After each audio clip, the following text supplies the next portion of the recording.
किसी ने बड़ी अच्छी बात कही है, जिंदगी में हर मुश्किल का दरिया पार होगा, देखना एक दिन चमत्कार होगा। नमस्कार दोस्तों, मेरा नाम है कृष्णा। मैं हाजिर हूँ एक छोटी सी कहानी के साथ। ये कहानी एक सेठ की जो बड़े ही धनी थे। उनका बहुत सारा कारोबार था, बहुत सारी फैक्ट्रियाँ थीं, नौकर चाकर थे, बहुत सारे घर थे। वो हमेशा काम में बिजी रहते थे। एक दिन वो ऑफिस से आए घर तो देखा घर में पूजा पाठ चल रही है। तो उनका भगवान से थोड़ा नाता इतना नहीं था, वो नास्तिक टाइप के थे। वो सीधे अपने कमरे में चले गए और पूरे दिन का कामकाज देखने लगे। विचार करने लगे कि क्या किया, क्या नहीं, क्या रह गया। फिर नौकर को बुलाया और बोला कि एक कॉफ़ी ले आओ मेरे लिए। नौकर कॉफ़ी लेने चला गया। नौकर कॉफ़ी लेने गया तो तभी उनके सीने में हल्की दर्द शुरू हो गई और बेचैनी सी होने लगी। उनको लगा कि उनको शायद कुछ हो गया। उन्होंने फिर नौकर को बुलाया और कहा, कॉफ़ी छोड़ो, डॉक्टरों को बुलाओ। नौकर ने डॉक्टरों को कॉल किया और राज्य के उस जगह के जितने भी अच्छे नामे गिरानी डॉक्टर थे सब आ गए। सबने चेकअप किया, टेस्ट हुआ, रिपोर्ट आया, पर उनको कुछ भी नहीं मिला। बिल्कुल फाइन थे वो। डॉक्टरों ने कहा कि आपको कुछ भी नहीं हुआ है, बिल्कुल आप ठीक हैं। तो उन्होंने कहा नहीं, लेकिन फिर भी मेरे को बेचैनी है और मेरे को सीने में दर्द हो रहा है, कोई दवा लिख के दीजिए, मैं दवा खाऊंगा तो ठीक होऊंगा।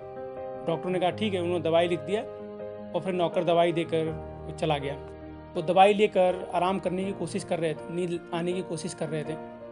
रात काफ़ी हो गई थी, सब लोग सो गए थे, चारों तरफ सन्नाटा था, पर उनको नींद नहीं आ रही थी। वो अलग ही बेचैनी हो रही थी।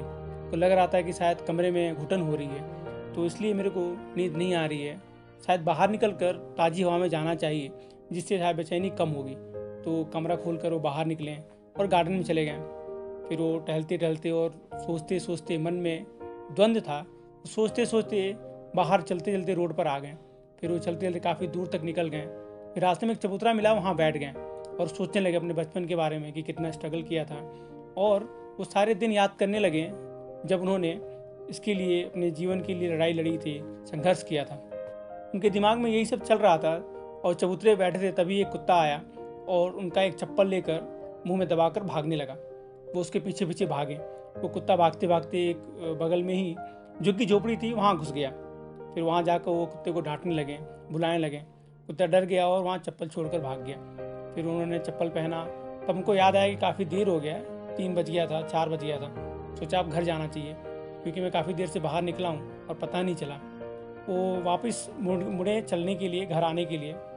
तभी उनको किसी की रोने की आवाज़ आई, किसी औरत के रोने की आवाज़ आई। वो वहीं झुग्गी झोपड़ियों से आ रही थी। उन्होंने कहा, पता नहीं कौन इस टाइम रो रहा है, चल के पता करना चाहिए कि क्या हुआ, क्यों रो रहा है। फिर वो सोचे, नहीं नहीं, मुझे क्या मतलब है, किसी को क्या हुआ, अगर मैं जाऊंगा तो हो सकता है कुछ बुरा भी मान सकते हैं, तो इससे मेरे को लेना देना नहीं है, मैं अपने घर चलता हूँ। फिर उन्होंने कहा कि नहीं, मानवता के नाम पर पूछ लेना चाहिए कि क्या हुआ। फिर वो झोपड़ी के पास गए और देखा कि एक औरत रो रही है। वो अपना सर दीवार से पीट पीट कर रो रही थी। उन्होंने कहा, बहन मुझे क्षमा करना, मैं इतनी रात को आपको परेशान कर रहा हूँ, पर आप रो रही तो मेरे से रहा नहीं गया, मैं पूछने आ गया कि आप क्यों रो रहे हो। उस औरत ने कहा कि क्या बताऊं, मेरी बेटी है, इसको दिल की बीमारी है और इसका ऑपरेशन में बहुत पैसा लगना है। डॉक्टर बोल रहे हैं कि बहुत सारा पैसा लगेगा, मैं इतना पैसा कहाँ से लाऊंगी।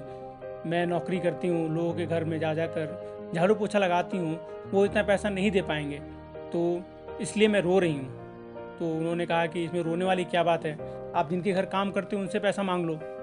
उस औरत ने कहा कि नहीं, वो नहीं दे पाएंगे, वो इतने पैसे वाले नहीं हैं तो मेरे को मदद कर पाएंगे।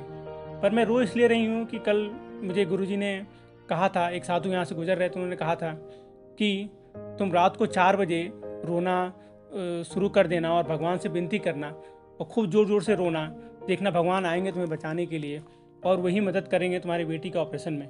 इसलिए मैं इस रात को 4 बजे रो रही हूँ। यह सुनकर वो सेठ को दया आ गई, उसकी आंखों में आंसू आ गया। उसने तुरंत एम्बुलेंस को कॉल किया, उस बेटी को एडमिट करवाया और सारा खर्चा खुद करवाया। सेठ ने कहा कि तुम्हारी बेटी के ऑपरेशन में जितना भी पैसा लगेगा वो सारा पैसा मैं दूंगा, मैं वहन करूंगा।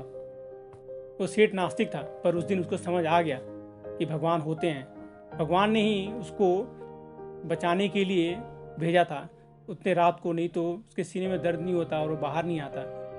हम तो बस एक जरिया हैं, इंसान एक जरिया है, करने वाला तो ऊपर वाला है। अब उस सेठ का दर्द भी ठीक हो गया और उसकी बेचैनी भी खत्म हो गई। वो वापस अपने घर जाकर आराम से सो गया। छोटी सी कहानी है दोस्तों, पर सीख बड़ी देकर जाती है। करने वाला तो ऊपर वाला है। अगर हम विश्वास करें तो चमत्कार भी होता है। अगर हम विश्वास करें ऊपर वाले पर तो किसी न किसी को जरिया बनाकर हमारी मदद के लिए ज़रूर भेजता है। करने वाला तो वही है, पर हम भूल जाते हैं इंसान और आपस में ही लड़ते रहते हैं। ये भूल जाते हैं कि सब वही चलाता है, बस हम एक जरिया मात्र हैं और चमत्कार वही करता है जब भी ज़रूरत पड़ती है। दोस्तों, आज की कहानी यही ख़त्म होती है। अगर पसंद आया तो वीडियो को लाइक कीजिएगा और भी कहानियों के लिए चैनल को सब्सक्राइब कीजिएगा। मैं फिर हाजिर होऊंगा नई कहानी के साथ। तब तक के लिए मुझे विदा दीजिए। नमस्कार।